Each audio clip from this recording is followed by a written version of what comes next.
award-winning actor who portrays, I just love this character name so much, Sensei Sergio St. Carlos. Please welcome to Benicio del Toro.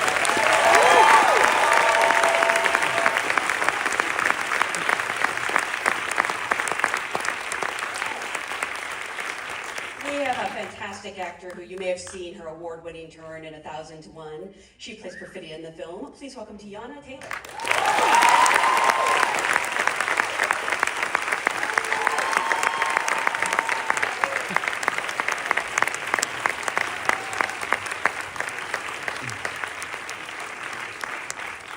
We have a two-time Academy Award-winning actor. To say his performance as Colonel Stephen J. Lockjaw is one of his greatest is no small feat. Please welcome Sean Penn.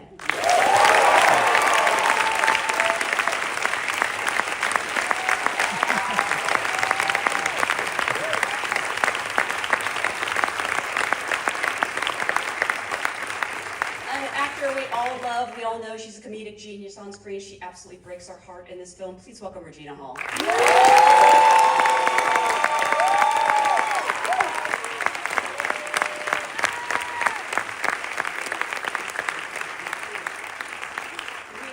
An incredible actor. I'm going to say this several times this night, and you're not going to believe it each time I say it. This is her first feature film. Please welcome Chase Infinity.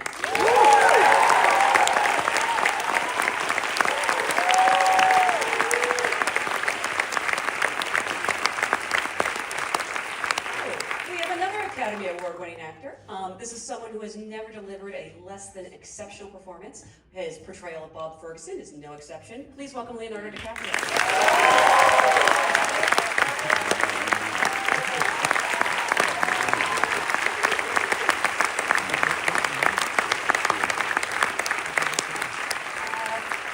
Finally, I think this is a movie that could only come from the brilliant and twisted mind who came up with this unbelievable ride of a movie. He's the film's writer, director, producer. I am so honored, just a little bit intimidated, to welcome Paul Thomas Anderson.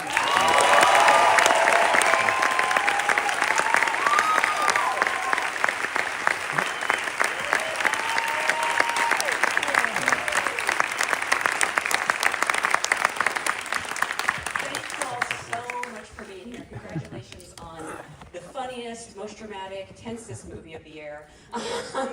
It's such a great film. I literally said this, I don't know if my most anticipated movie of the year has also ever been the best, so this is quite an achievement.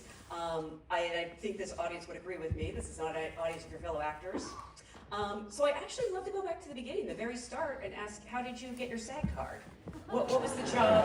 And Paul, I'm so fascinated because I know, your dad was an actor, you have such a way with actors. Have you ever acted?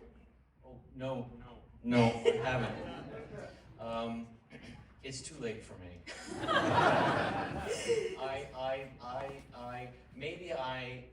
Maybe they know it. I think I'm secretly a very closeted actor. I love working with actors.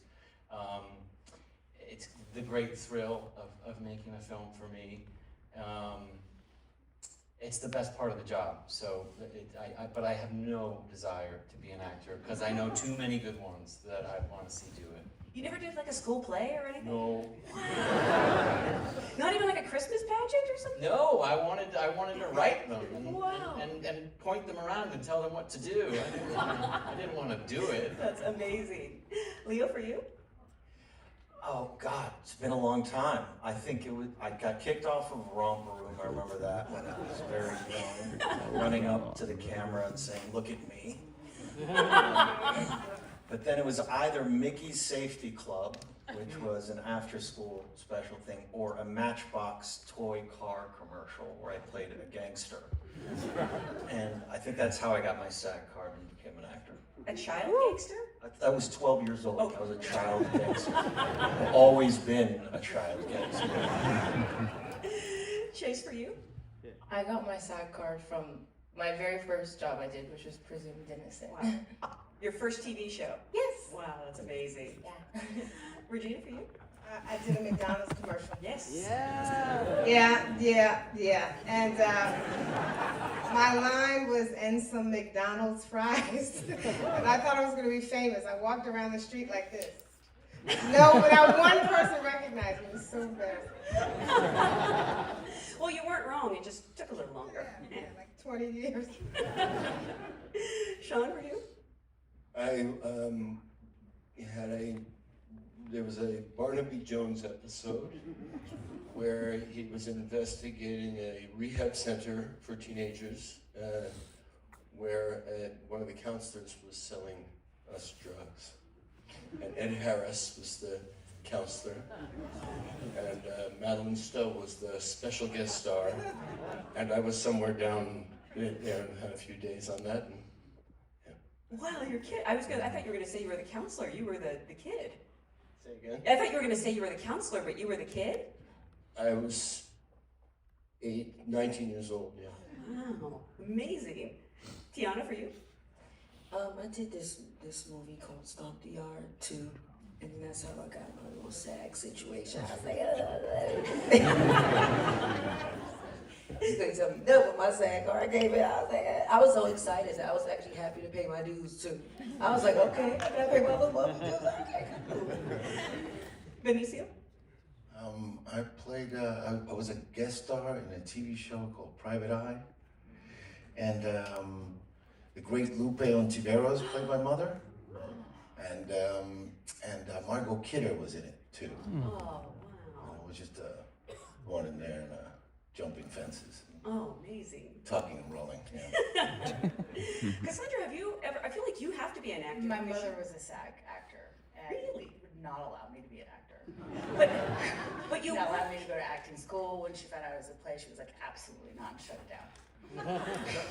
But I mean, you do work sessions and you get to Well, I work read opposite. with her. I've always helped her learn her lines. I was really good at that, and I think it just fell in that I started reading with her friends and other actors, and so when they first started wanting somebody to find kids, that was me. They hired me to find kids for movies and things, so that was my first job. That's so cool. Well, again, thank you all so much for being here, and congratulations on a fantastic movie. I obviously want to start at the beginning with Paul, because, you know, I'm saying this film is so many things. It's action-packed, it's so timely, it's so unbelievably funny. What was kind of the initial inspiration or spark that became the script for the film? Well, a bunch of different sparks spread about over a lot of many different years, but the very, very first spark was to you know, really simply want to make a kind of action adventure film in the desert with car chases. That's just a sort of broad stroke, like, oh, wouldn't that be fun to do one day, you know? And then that idea is in search of a stronger premise than that, you know. And I had a story about a bounty hunter who went around and did bad things for bad folks, and then felt like he needed to change his direction. And that kind of stuck around for a while. And then really this book, Vineland, by Thomas Pynchon, who I adapted his book, Inherent Vice, a few years back ago, was a story that I loved very much. And the central premise there is a central premise that we've stolen of, you know, what happens when revolutionaries scatter, and what happens when one of them, Bob, in the book his name is Zoid, ends up in the Northern California woods with a daughter to raise, and the past comes back to haunt them. But rather than be respectful of the book like I did with Inherent Vice, I just kind of took what I needed and combined some of these other stories and just started running with it over the years and accumulating material, and kept thinking about these guys to put in the story, and it all just sort of started to come together quite strongly about 7 or 8 years ago. And then, if I'm honest, I think Cassandra and I thought the most important part was finding somebody to play Willa. And absent of finding somebody to play Willa at that time, we just kind of waited and made Licorice Pizza, and then getting back up again, finding the right Willa made it feel like it was really time to make the movie. I'm a big believer that things happen for the right reason, and this movie probably took 20 years because Chase wasn't born yet. This movie was waiting for Chase, Yeah. honestly. I do genuinely feel that. Just the same way I took Leo and I 25 years to work together. Yeah. I feel like that was supposed to happen the way it was supposed to happen. I am a little disappointed you didn't call the movie Vineland, because then you'd have made 2 movies based on the streets where I live. Yeah, I'm literally on the corner of Magnolia and Vineland, so. Well, shit, there's always time. How about Cahuenga? Cahuenga. That's the other one. The title of our next film is Cahuenga. You heard it here first. Okay. Leo, for you, I've heard you said you've been wanting to work with Paul for some time. Why was this the right project? What was it like to get that call or text? I don't know how Paul Thomas Anderson reaches out to people.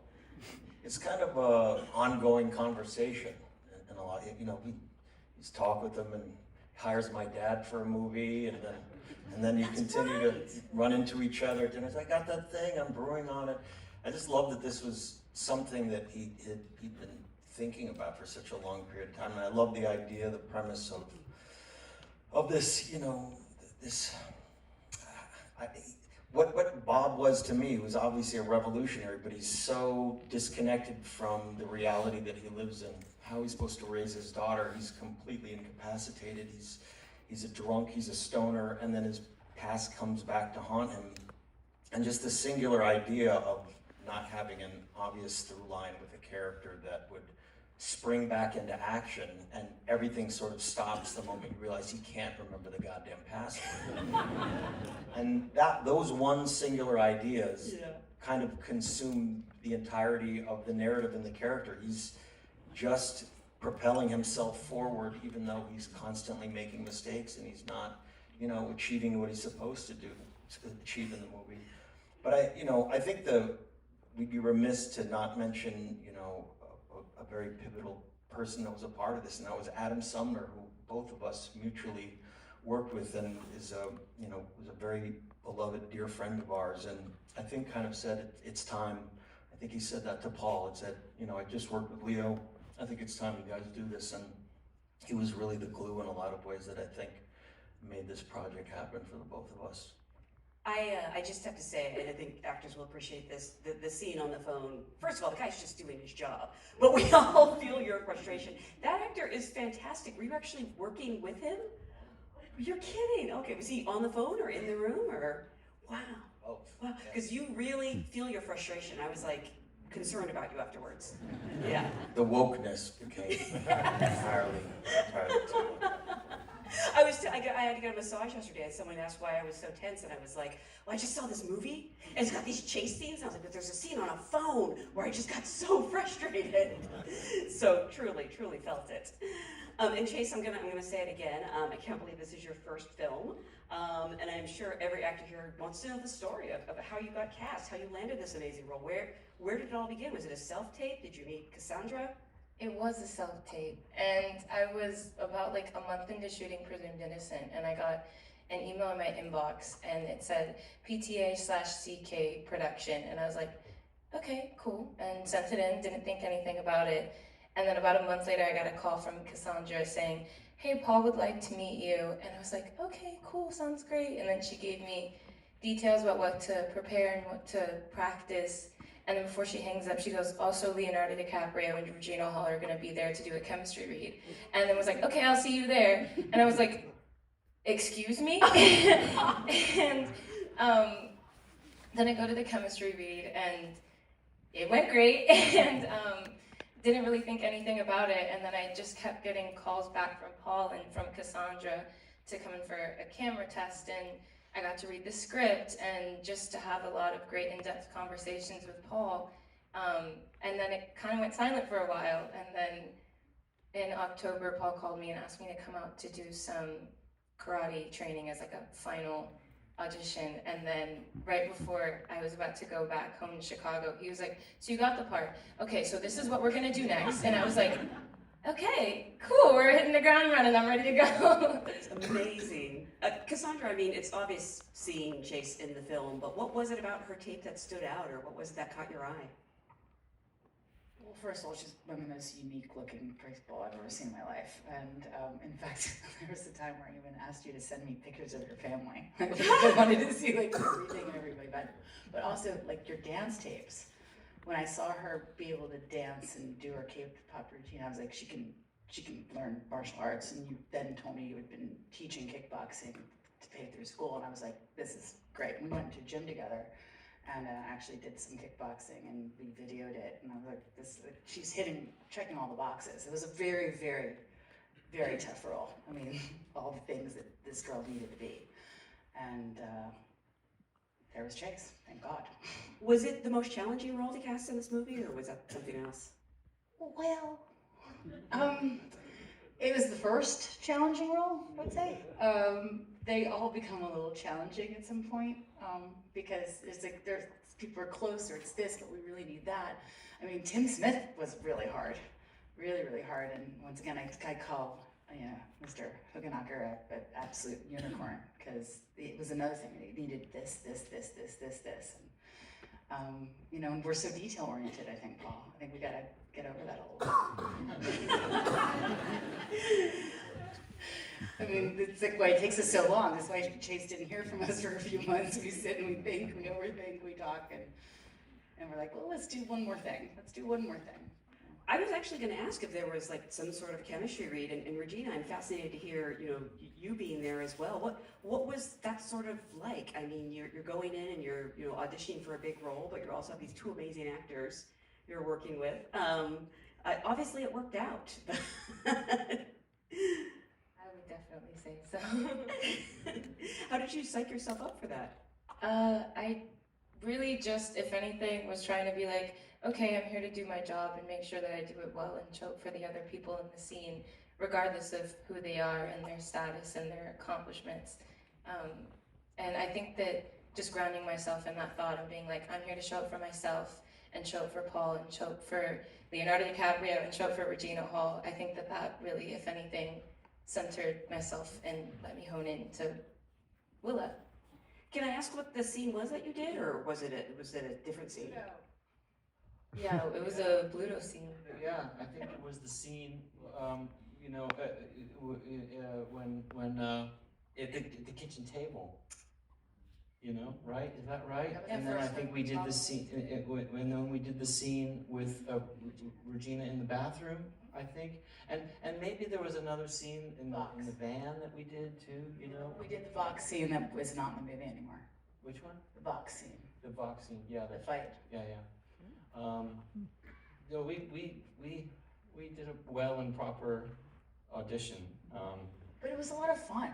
Like, I remember being Bluto and Leo yelling at me, and you were running around with his camera, and I would be videoing when I wasn't acting. It was like, we had a lot of fun, I thought.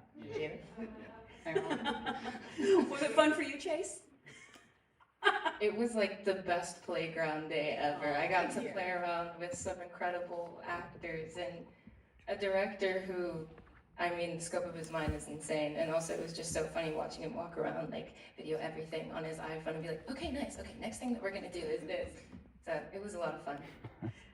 That's fantastic. And Regina, I wanted to talk about your character as well, because I'm always so excited to see a film that has like a kick-ass female character in it, and this one has no less than 3. So what is it like to get a script and like see all these wonderful roles for women, but also, I've seen you do drama before, I know you can do it, but we really get to see a really complicated side of you in this. It was good. It was great. I love Paul. I wanted to work with Paul for a long time, and so things with Paul evolve. You read a script, and which I was very excited to see what a script would be and then what a movie would be. Mm. And the script is nothing. Can I tell it? So in the script, it's the truth. I'm going to tell it. I can tell it. I'm far enough away from him, I can tell it. In the script, Paul would have what happens, and then there would say something like chaos TBD. And you're like, oh, there's going to be like a chase, right? Car chase. But then he comes out and he's like, so they're going to go in between these cars. You're going to run. It's going to be about 10 miles. We got some cop cars, some helicopters. So your brain can't quite grasp what's in his brain. And so when you're actually shooting it, it's kind of like you're in real time in, filming with him. And he's coming up with stuff and you're creating stuff. So that for me, I'd never worked that much. You know what? No. No, I got it. No, what it is he does a lot of prep work so that by the time you are there, you're prepared for it, even if you don't know what it is. Yeah. Well, we see your character like really morph from this revolutionary into somebody who kind of has to adapt to a new world. And was it exciting to like sort of chart that journey? Yeah, I mean it is. I mean, yes, it's exciting. I mean, it's a different role for me. It's the quietest role I've ever played. It's the most internal role I've ever played. It's a lot. It was different for me to have to do a lot without words and more so that you can feel what she's feeling and she can express that without the words. So it was wonderful. You seem to really kind of enjoy, you're not cast against type, because I've seen you be wonderful in so many things, but you do sort of enjoy casting people like unexpectedly. Is that? Well, maybe, but I know Regina. I'll speak of her like she's not here. I know Regina, and I know her personally, and I know her soul. I know a part of her that maybe is in films often, and I know that besides wanting to work with her as a friend and a terrific actress, you're asking yourself what is the purpose of this part? The purpose of this part is one of the surviving members of the French 75 who probably has adapted to find a way to fight her own revolution. She's doing more legitimate good work. You know that she's still in the fight in maybe a more proper and legitimate way. But really you need somebody to play bass in this story. You need somebody to hold in a swirling chaos of crazy people. He's completely unreliable. Benicio comes on late as somebody a little bit more grounded, but has his own whole other story.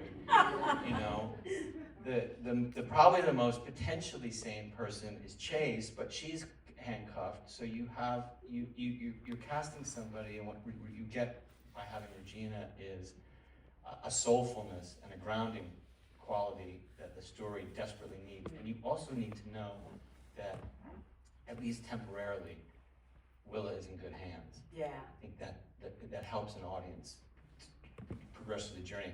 And it also makes it really fucking horrible when she fumbles around the finish line. Yeah.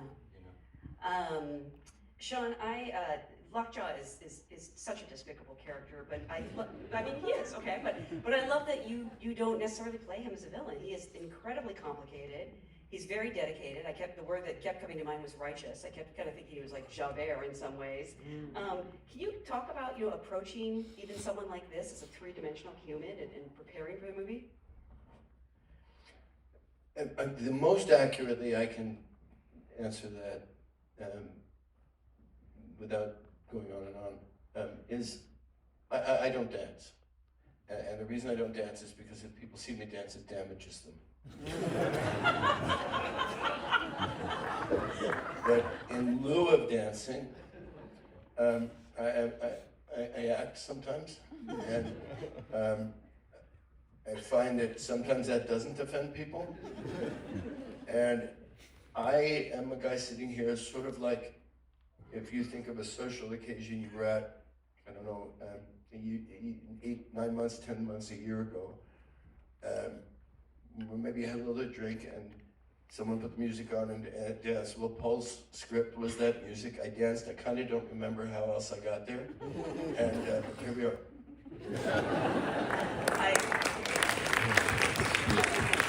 Now I really want to see him dance. Have you ever seen him dance?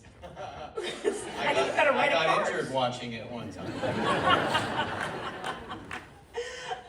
I have, you've worked with so many amazing directors. You're a fantastic director yourself. I've heard you say that, working on this movie kind of made you fall in love with acting all over again and working with Paul. I was wondering if you could, elaborate on that a little bit more. And when did you first fall in love with acting? When did I first what? Fall in love with acting.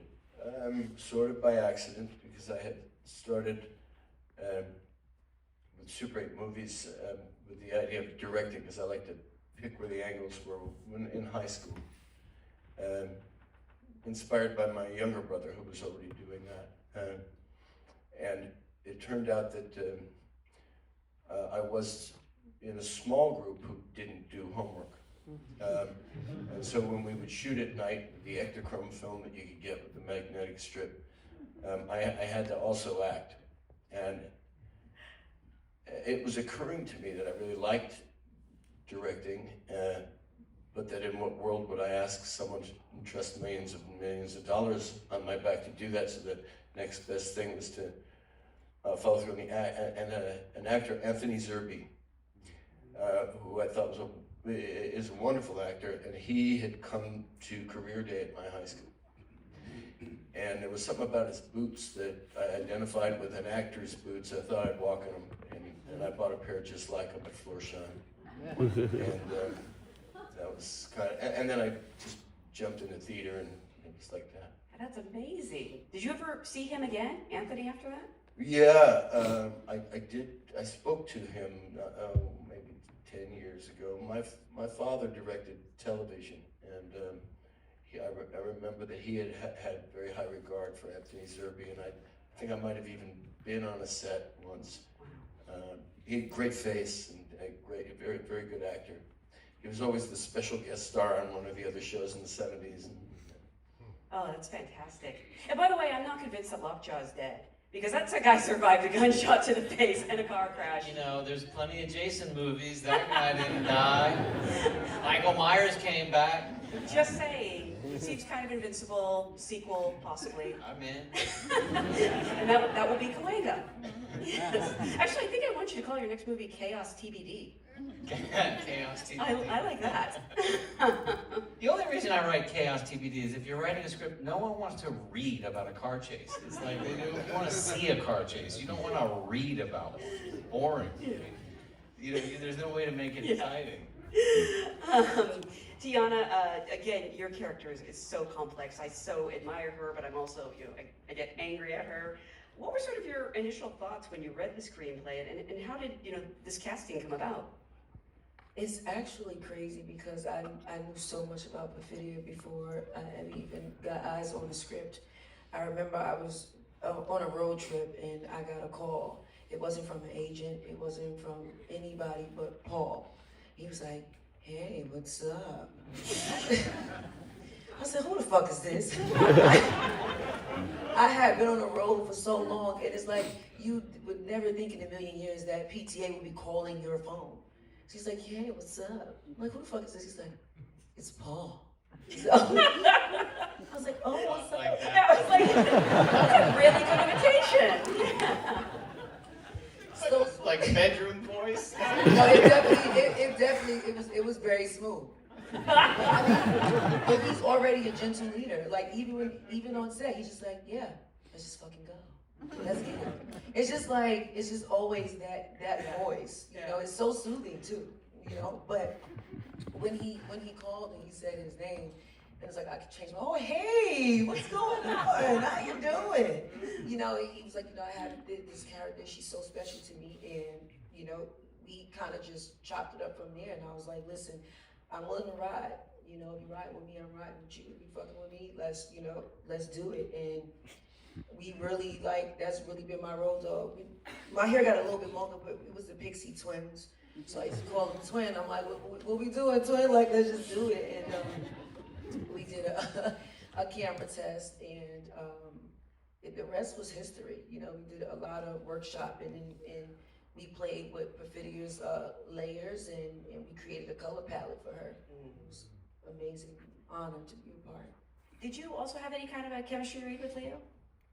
I did, and I think that was the very first thing that we did after the conversations that Paul and I had. And I remember coming. It was me, Paul, and Leo, and he had the phone. It was so funny that Chase said that he had the phone. And he's like this, and Leo is reading. And I remember it's like this scene where we get into an argument, and I walk into the house.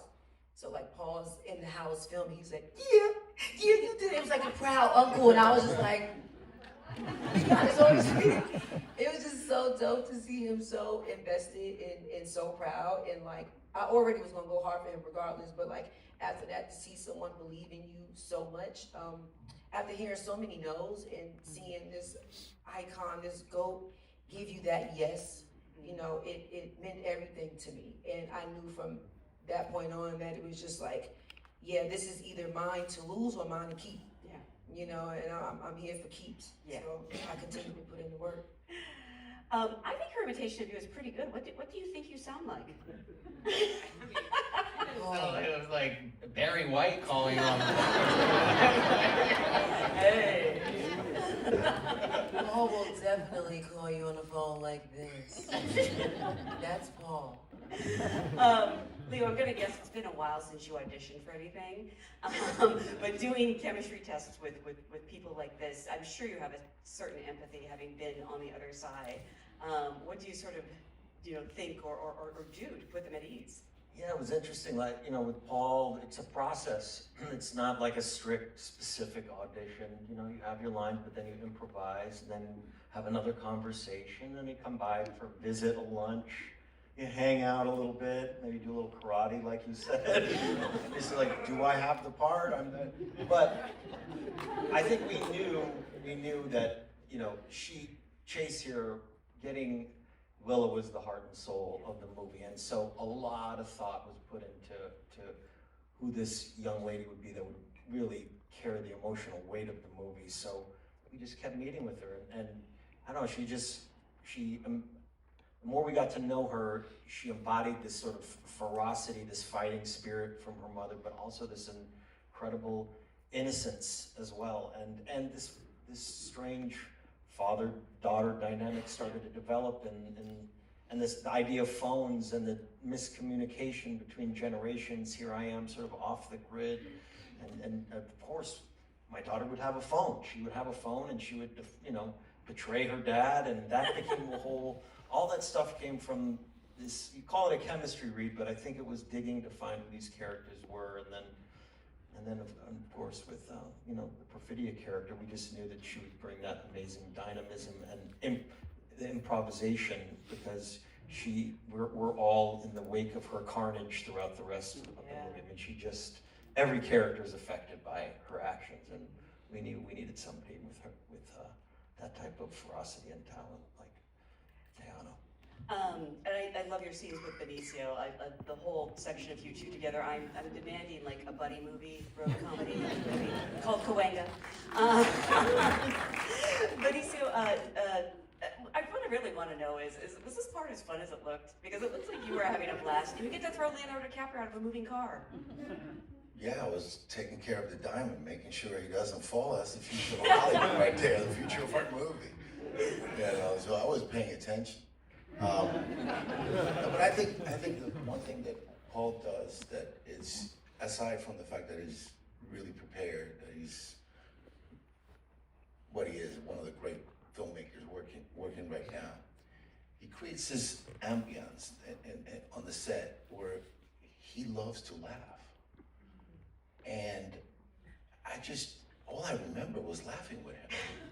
When you ask, and Leo is very funny off camera. So I was just sandwiched in this laughter booth. And for me, it was very relaxing because I was coming in from doing another film. I was rushing right into this. I was a little like, what's gonna happen here? And it was just a nice embrace to try to discover your character while doing it, So, and I appreciate that, and from both Leo and Paul, because they did help a lot. I mean, your character is also a revolutionary, and you have to do all this fighting, and I think you did a lot of your own stunts. I was sort of curious for all of you, did they send you to some sort of like a training camp for revolutionaries so you could learn to handle guns and do all these things? Mine involved sitting on the couch and smoking pot. So method. I mean, we learned how to shoot guns, but he didn't pre-train us for the running. That was one of the to be determined. One day we just popped up and said, yes, you guys are gonna run 10 blocks, and then we're gonna have the helicopter up there. And we got it popping, running, whooped my ass. Whooped my ass. Some people are sprinters, and you see Tejana run in the movie. She runs really, really fast. Yeah. But she's a sprinter. So you want her to do 50 yards, and she will win the race. But if you ask her to do 100, she's going to be fucking pissed off. You got one scene that didn't even make it. I was like jumping over the fence with stuff in my hands. I was feeling like Tom Cruise. Like I was really kind of, I was in there. When I seen that scene was deleted, I'm like, I was outrunning. Man, when I tell you, I was out of there, and I just knew that was making. I said, oh yeah, when they see this shit in the theaters, it's about to go. You're like, yeah, we're reshooting. I pulled a muscle. Oh yeah, my baby knee gave out. Her knee gave out. Yeah. Regina pulled a muscle, and the stunt guy came, the gun guy came over and he said, "Is there something I didn't read in the script? Does Deandra get shot inside the bank?" I said, what are you talking about? She said, "Well, she's limping. I just need to be prepared when we shoot the bank scene in a few days that she's not getting shot, right?" "No, she's not getting shot. She pulled a muscle."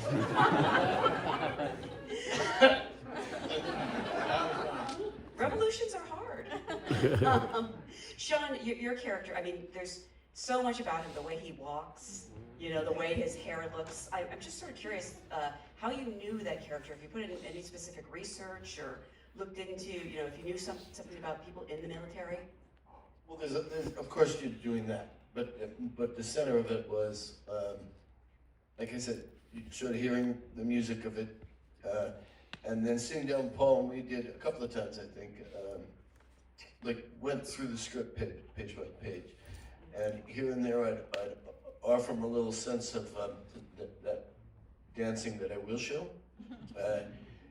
and I think, the way I'm looking at it now is he felt that will work, and I'll monitor it, and he did, and which was great. I stand by my first answer in the sense that, yes, of course you do research that's academic sort of and experiential, but the heart of it comes from the writing, and when Benicio says ambience or environment, it's sort of that classic thing that all of us as actors, I think, hear about and wait to really feel. I remember B.B. King said one time, sometimes I gotta play an A chord for a half an hour before I hear it. Well, sometimes we gotta act in a lot of movies before we run into a director who actually creates an environment that is freeing and exciting. And Cassandra, I'd love to know from your point of view, you've worked with Paul on several movies. I assume you have a shorthand by now, but what does that relationship like? Like, how much guidance do you give her? Is it kind of a wide berth? Where do you even begin? Do you want to answer? No, I don't even know. It's different on every movie and every role, really. It's like, just like the characters have personalities, it's the same way with that. Some I go off and do lots of stuff and you have no idea and you see 2 things, and some you see like 100 things. Like, it just depends on case by case. And sometimes we're doing actors, and sometimes we're doing real people, and sometimes we're doing military folks, and sometimes we're looking for nurses. It's like, it just depends, like, where we mix it. And I mostly go off a lot alone. I'm always alone. So I'll to like Barfa or El Paso weeks and weeks in advance. So by the time you get there, I've got the whole town, buzzing. Yeah, I understand you cast a lot of non-actors in this movie. Where do you even begin with that? Well, with their jobs first. You go, okay, if you're a nurse, let's like go find some nurses. And then sometimes you come across something else and it actually is a better idea, so then a nurse becomes something else. It just completely depends. And when you have like an embarrassment of riches like this, you kind of want to keep them on their toes too by throwing in real people. I mean, the jail nurse, like at one point turned to Leo and was like, "Look at me when I'm talking to you." And he was like, "Wait, what's happening right now?" She's a real nurse? Oh yeah. Oh man, she's fantastic. Teacher, like there's so many people in there, like all the nurses are real. And they were just great. They're just doing their job, but at the same time, they were not weirded out by cameras or view or anything. And that's the fun stuff. Is when you're out there really looking for that to make it more authentic. Do they come to you, or do you like put out a call? Oh, I mean, I tell everybody what I'm doing. Everyone I meet, I tell them what I'm looking for. I go into people's homes. Wait, with their permission? Oh, yeah. Complete strangers. I go into their homes with my camera and like meet their families and audition them all. I mean, And I'm always by myself doing it, I have to say. I was like, yeah, I probably haven't been abducted or killed. I think it's part of embracing some we went into so many different communities. El Paso was a key city for us, but all that stuff with Benicio. And being in a place and being, you know, not wanting to impose anything, but to really sort of tell them why we were there, embrace them, have them be a part of what we were doing, and it helps us, you know? I mean, it keeps us on our toes. It helps us be authentic to that place, respectful to that place. It makes the experience so wonderful. All the family members of Benicio that we visit, we found, and we work with our El Paso locals who really out of the gate were great, but kind of by the second day really got it. The learning curve was so fun to watch that, you know, they got it. And it was a pleasure to do that. Again, in Eureka, where we shot The Cabin in the Woods, you know, we were embracing that community, finding kids. All those kids were from the high school dance, at the senior dance in Eureka, where we went and we scouted and we saw what music they played and we saw the kids there. And without being too creepy, I said, "Would you like to be in a movie?" You know? No, we had, you know, a better version of that with Cassandra sort of going up. I love it. I mean, and I'm getting texts still. They're like, "Are you coming to El Paso? Are you gonna have a screening?" Like, you know, I mean, they're still involved. Yeah. And I'm always telling them, well, you know, they're like, "Am I in the movie still?" Like, they're so excited. They don't even care if they do. They just loved the whole experience. Well, Benicio, do you like working with non-actors? Do you find it keeps you on your feet? Yeah. It's I think that's another thing. I think the first scene we did was with Leah walking into that store. We just met the owner, and we gave her a name, and we just went for it. And I think it did help so much for my relationship with Leo. Just the chaos was just, we were feeding from it, and everybody was in on it, and we were yelling at them, and I was opening the cashier, but there was real money there, and I was taking it out. I give it back. But it was, it really helped ground everything. Well, again, I want to congratulate you on a fantastic movie. I want to remind everyone, this movie comes out on my birthday, September 26th.